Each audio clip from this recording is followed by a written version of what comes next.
budaya positif yang akan saya laksanakan pada hari ini. Sebagai materinya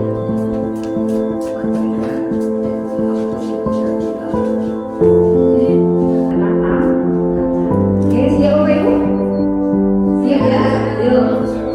Tepuk tangan satu, tepuk tangan dua, tepuk tangan tiga, tepuk satu. Nah, sudah dari sekali lagi ya Bapak Ibu ya.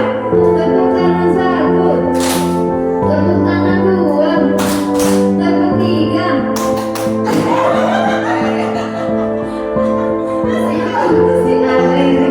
Materi Bapak Ibu hari ini tentang penyebaran pemahaman dan penerapan pengalaman budaya positif. Nah, apa budaya positif itu? Apa budaya positif itu Bapak Ibu nanti akan kita bahas. Nah, perkenalkan ini adalah Bapak fasilitator saya yang membimbing saya di Cabang Guru Penggerak Angkatan 11, Bapak Ahmad Tarmiji. Kemudian Ibu pengajar praktik ada Ibu Julia Dewi. Masya Allah masih muda dan mereka punya potensi yang luar biasa Bapak Ibu. Nah, apa yang akan kita bahas ini dia Bapak Ibu.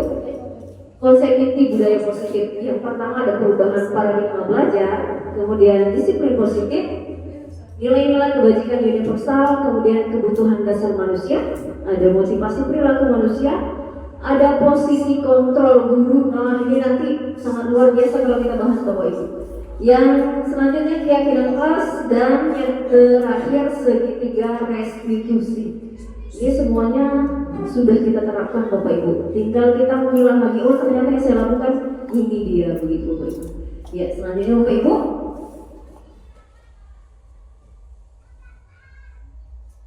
Ini peta pemikiran atau mitmen tentang budaya positif. Budaya positif itu Bapak Ibu sesuatu yang memiliki nilai, norma yang sudah kita lakukan di sekolah dan menjadi sebuah kebiasaan. Nah, kebiasaan itulah yang disebut dengan budaya positif tadi. Sesuatu yang baik, yang memiliki nilai norma, dan itu yang akan kita lakukan. Nah, pada dasarnya budaya positif ini ada disiplin positif dan nilai-nilai kebajikannya. Kemudian budaya positif ini berkaitan dengan kebutuhan dasar kita sebagai manusia dan dunia berkualitas. Kemudian budaya positif ini bisa kita laksanakan di keyakinan kelas. Kemudian budaya positif juga ada di 5 posisi kontrol guru nanti kepada peserta didik. Ada di manajer. Ayolah lakukan demi bapak dan ibu. Masih di posisi teman. Kamu tidak akan pernah mendapatkan nilai yang kamu inginkan. Ibu bapak. Nah, itu sudah bisa kita bedakan Bapak Ibu. Kita lanjut.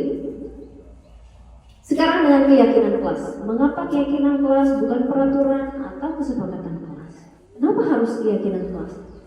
Nah, biasanya selama ini kita dibuat kalau kata-kata peraturan di sekolah kita itu langsung kepala kita cuk. Peraturan nggak bisa diubah sedikit pun. Nah, kenapa harus dengan keyakinan kelas? Karena keyakinan kelas ini ada posisi saling bersama Bapak Ibu. Kalau saya cocok enggak? Dan Bapak cocok enggak? Oh saya enggak cocok Bu, harus diubah di bagian sini. Oke, ada kesepakatan di sana. Nah, kita lanjut Bapak Ibu.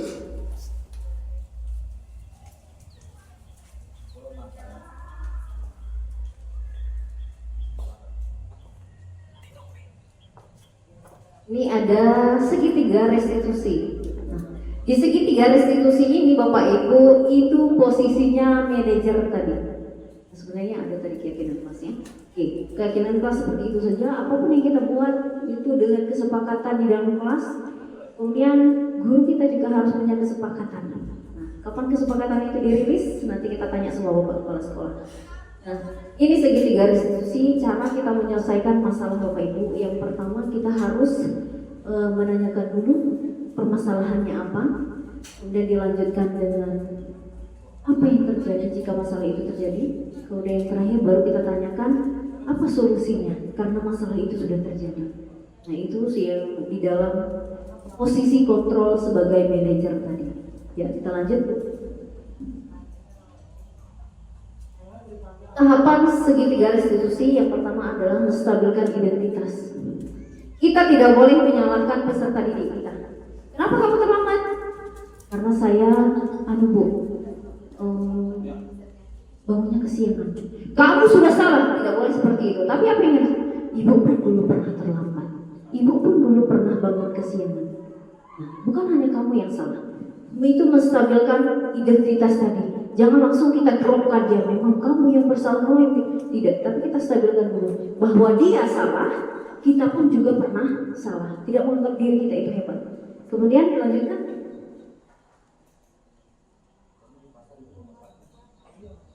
Validasi tindakan yang salah. Nah, kira-kira kalau kamu terlambat tadi, itu sudah benar atau salah? Itu kita tanyakan lagi. Kemudian dilanjutkan yang terakhir, menanyakan keyakinan. Nah, di menanyakan keyakinan ini, itu prinsip anak kita tadi yang kita tanya. Yang sudah dikerjakannya salah, bagaimana, apakah sudah sesuai dengan kebijakan-kebijakan universal di sekolah kita? Kamu harus bertanggung jawab, kamu harus, kalau kita mampu mengelola dengan baik, berarti itu konsentrasi kita sudah penuh ke situ. Oke, SPT yang kedua Bapak Ibu, coba periksa dulu Bapak Ibu, masih ada telinganya Bapak Ibu? Masih ya, masih. Iya. Masih Bu ya? Masih ada matanya Bapak Ibu? Masih? Oh masih. Ada yang seperti ini baru belum konsentrasi dengan apa yang saya katakan tadi. Nah, masih ada tangannya Bapak Ibu? Masih. Ada yang mau pegang pipi. Apa yang saya katakan lakukan, tapi jangan lakukan apa yang saya kerjakan. Nah, ternyata ada yang saya bilang tadi, saya ada tangannya Bapak Ibu masih pegang pipi. Berarti belum full konsentrasinya di sini ya Bapak Ibu ya. Nah, baik sekali lagi ya Bapak Ibu ya, tes breaking kita. Kalau saya katakan tepuk tangan 1, tepuk 1. Kalau tepuk tangan 2, tepuk 2 kali. Kalau tepuk tangan 3, 3 kali. Tapi kalau saya katakan tepuk 3, berarti tidak ditepuk karena tidak ada kata-kata tangan. Oke, siap Bapak Ibu? Siap ya? Yuk. Tepuk tangan 1, tepuk tangan 2, tepuk tangan 3, tepuk 1. Sudah ada yang konsentrasi. Sekali lagi ya Bapak Ibu ya. Tepuk tangan 1, tepuk tangan 2, tepuk 3.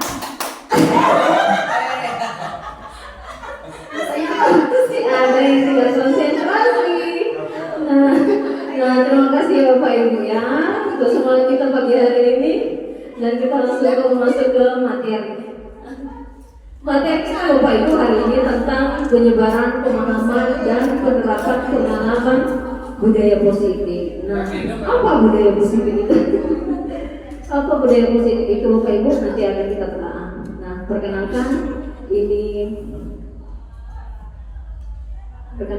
adalah Bapak fasilitator saya yang membimbing saya di Cawan Guru Penggerak Angkatan 11, Bapak Ahmad Tarmiji. Kemudian Ibu pengajar praktik ada Ibu Julia Dewi. Masya Allah, masih muda dan mereka punya potensi yang luar biasa Bapak Ibu.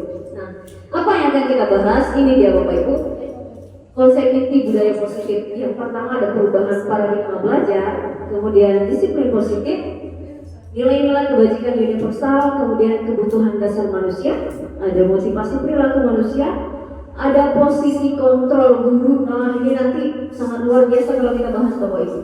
Yang selanjutnya keyakinan kelas, dan yang terakhir segitiga restitusi. Ini semuanya sudah kita terapkan Bapak Ibu. Tinggal kita mengulang lagi, oh ternyata yang saya lakukan ini dia, begitu Bapak Ibu. Ya, selanjutnya Bapak Ibu.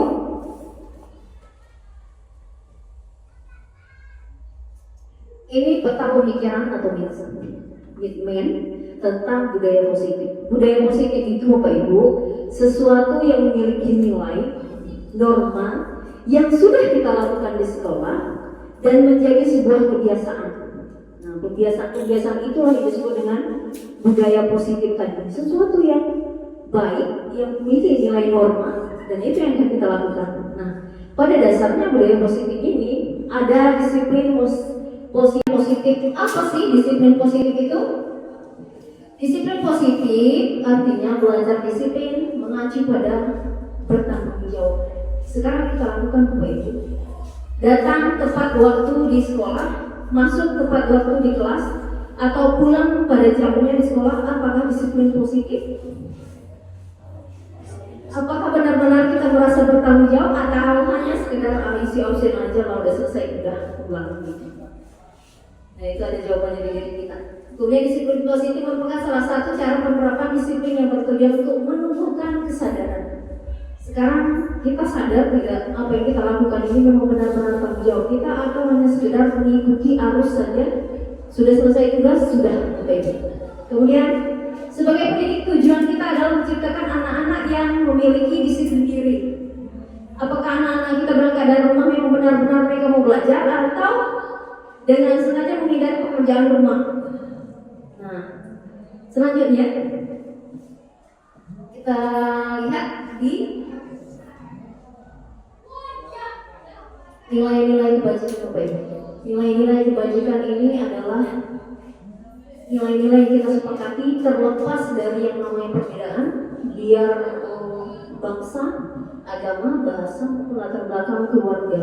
Jadi jangan sampai ada lagi pemilahan, bapaknya tukang ikan, bapaknya tukang kebun, bapaknya tukang sampah, bapaknya tukang sapu, itu jangan lagi ada perbedaan itu.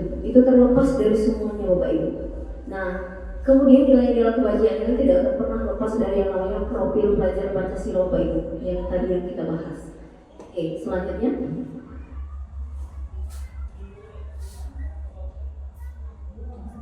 keterampilan hidup. Nah, ini yang akan menjadi PR kita Bapak Ibu. Kita lihat seperti tadi ada beberapa teman yang saya bahas. Tuh kita lihat di Facebook atau di Instagram itu banyak orang yang sudah tua renta, tapi mereka masih berjualan, mereka masih berjuang, mereka masih bekerja keras.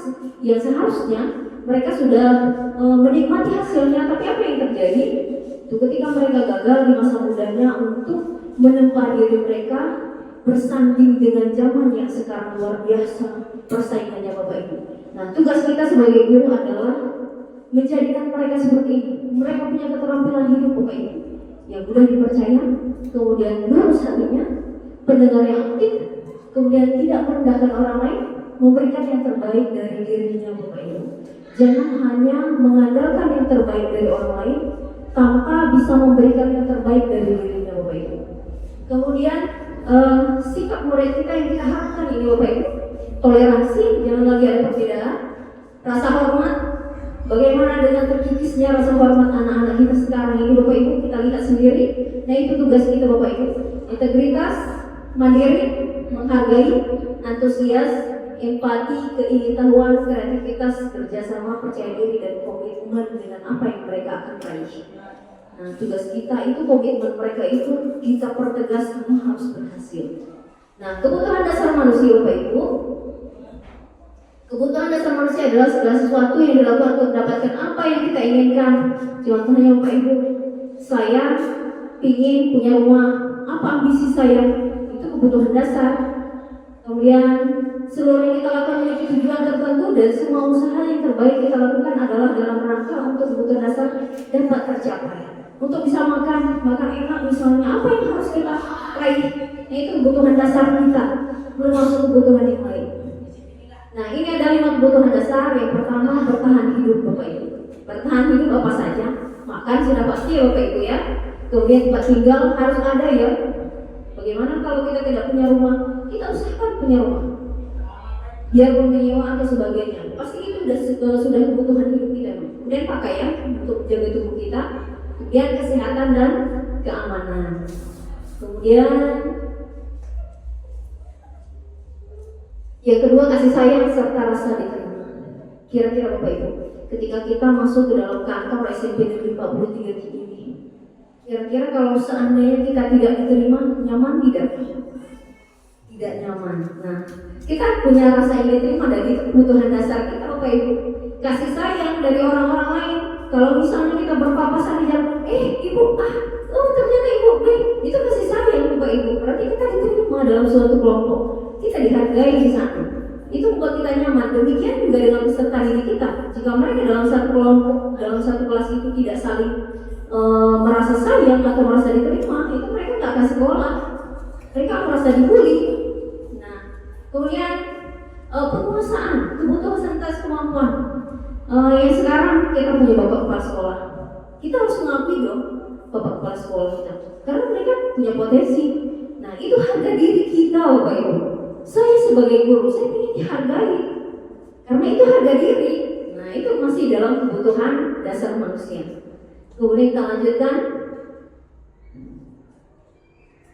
kebebasan akan pilihan. Nah, ini yang dirasakan oleh anak-anak kita, Bapak Ibu. Mandiri, mencoba hal-hal yang baru, mampu mengendalikan anaknya sendiri, dan itu yang mereka ingin sekarang. Tugas kita adalah menentukan itu baik atau salah. Jangan sampai kejadian kasus kita beberapa hari yang lalu, Bapak Ibu, itu kesalahan, termasuk kita pun memiliki kesalahan. Kenapa? Kita tidak membuka dia untuk membuka ruang kepada posisi-posisi yang seperti itu. Seharusnya kita punya tempat yang nyaman untuk dia bisa bercerita, Bapak Ibu. Kemudian kesenangan. Nah, kesenangan itu bermain, lelucon pasti ada kan, Bapak Ibu. Kemudian tertawa, bahagia, itu udah kebutuhan dasar. Bayangkan kalau 1 bulan kita tidak pernah tersenyum, tidak pernah tertawa, muka kita itu bagaimana? Mungkin pun kita sudah lupa bagaimana caranya tersenyum. Nah, kemudian motif perilaku manusia. Motivasi perilaku manusia ini ada 2, Bapak Ibu. Satu, motivasi X dari luar, kemudian motivasi in dari dalam. Sekarang kita baca diri kita sendiri, Bapak Ibu. Apakah motivasi kita datang ke SMP Negeri Pak Tinggal ini dari X atau in? Kalau X, untuk menghindari ketidaknyamanan atau ditelepon sama bapak kepala sekolah, kenapa hari ini ke sekolah? Apa masalahmu? Nyaman nggak kira-kira kalau ditelepon nggak hadir? Nah, kalau misalnya mas sekali ditelepon bapak, berarti motivasinya masih dari X. Kemudian untuk mendapatkan penghargaan atau imbalan, saya kan biar nampak saya sebagai guru yang kreatif, saya guru yang hebat. Jadi saya ingin kawan-kawan memuji saya. Nah, berarti itu masih X. Tapi kalau seandainya dari diri kita untuk menjadi orang yang diinginkan dan menghargai diri sendiri dengan nilai-nilai yang dipercaya, jadikan diri kita berharga, Bapak Ibu. Saya masuk kelas ini karena menghargai diri saya. Saya sudah kuliah capek-capek. Saya ingin menghargai ilmu yang saya dapatkan itu untuk saya berbagi dengan murid yang lain. Nah, kemudian kalau in lagi, saya berharga loh. Setiap saya berkendara saya gunakan helm karena kepala saya ini sangat berharga. Bukan karena polisi. Di warung-warung mana ada polisi ya kan Pak Aulia? Jadi ke warung nggak perlu lagi kita menggunakan helm ya kan Pak? Seharusnya kita dari diri kita gunakan helm untuk menghargai bahwa diri kita itu berharga. Saya pakai baju yang tebal karena menghargai tubuh saya biar jangan terkena angin. Nah, itu pun termasuk dari diri kita. Nah, bagaimana dengan anak-anak kita? Apakah mereka datang karena takut dihukum, karena takut dimarahi, atau karena mereka ingin dilihat oleh teman-temannya bahwa dia hebat, atau mereka datang karena memang benar-benar ingin menghargai diri yaitu belajar. Kemudian di sini ada hukuman, ada konsekuensi, dan ada restitusi. Intinya Bapak Ibu, hukuman itu menyakitkan, itu intinya. Konsekuensi itu lebih ke pemaksaan. Barang siapa yang tidak hadir besok, maka akan distrap 7 kali lapangan bola bersama. Itu mereka sudah tahu. Kalau saya nggak datang besok, pasti saya harus lari keliling lapangan. Tapi masih juga dilakukan. Tidak perlu pun kita menanyakan, kamu kenapa nggak hadir? Tidak perlu. Kamu sudah tahu kan, kamu tidak hadir kemarin, silahkan keliling lapangan. Itu langsung kita berikan. Tapi restitusi itu di situ ada prosesnya Bapak Ibu. Namanya segitiga restitusi. Nanti kita akan bahas lebih lanjut lagi. Yang jelas di restitusi ini penyelesaian masalah lebih maksimal dibandingkan dengan konsekuensi dan hukuman. Yuk kita lanjut. Nah, ini masih tugas Bapak Ibu. Contoh posisi kontrol. Mana tadi? Contoh posisi kontrol ini ada 5. Nah, sekarang silahkan Bapak tunjukkan di Bapak apakah Bapak ada di posisi penghukum, atau pemantau, atau pembuat merasa bersalah, atau teman, atau manajer. Nah, kira-kira yang mana Bapak Ibu?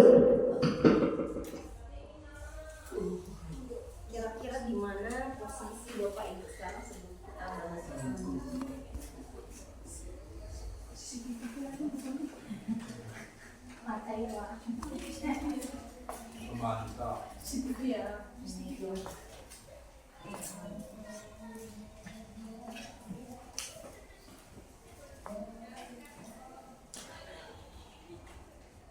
Sudah siap Bapak Ibu? Kita lihat.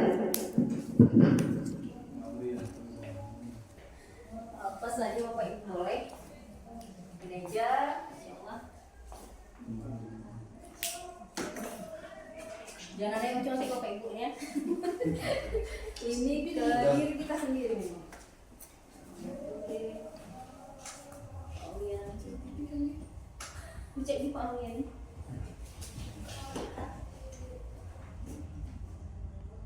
Balik. Balik tulisnya. Tempat tulis ini. Maaf ya Bu.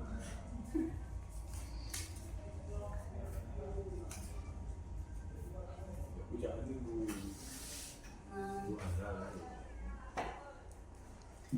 Ya Allah sekali ya, ada satu manajer dan selebihnya teman. Nah, kita lihat seperti apa seperti teman. Ini contoh penerapan 5 posisi kontrol Bapak Ibu. Kita lihat yang mana kita tadi. Yang ini penghukum.